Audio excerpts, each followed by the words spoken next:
What's up, guys, and welcome back to Pickup Entertainment. So, in the past few days ago, Mbuyiseni Ndlozi's post has been retweeted of late, and people are commenting on it now. This is a post that Mbuyiseni Ndlozi made back in 2021. By then, Mbuyiseni Ndlozi was still with the EFF, and the post, it didn't go viral, because he was still with the EFF. But now, people are going back to this tweet because Mbuyiseni Ndlozi, he has changed his tune, with regards to the ANC and Ramaphosa. He is now sort of supporting Ramaphosa.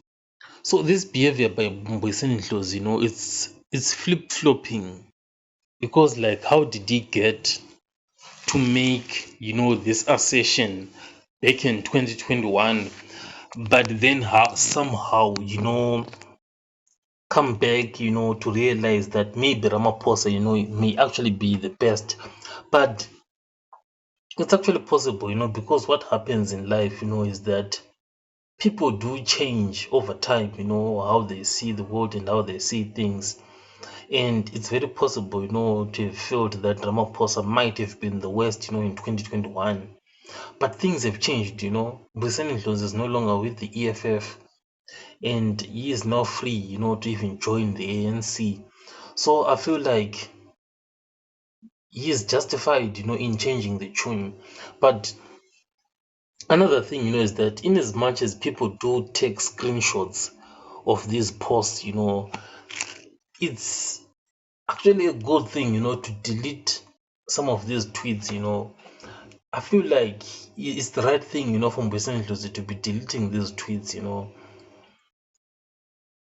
because it shows, that you've moved on from the past, and you now feel differently. And the good thing about deleting that tweet, it's that it just doesn't have, the same level of impact as it had in if it were not deleted.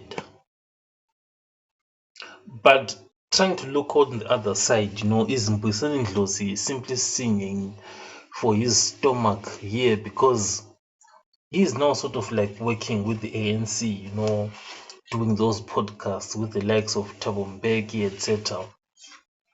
I feel like, yeah, it's about moving on, and realizing, that you now have to work with the ANC.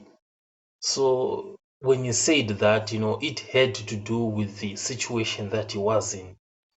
He was with the EFF, so mostly it had nothing to do with Ramaphosa being the worst, but it had everything to do with the position that Mbuyiseni Ndlozi was in at the time, in being with the EFF, and now not being with the EFF. He has to play another tune. That's what it basically is. I'll catch you guys on the next one.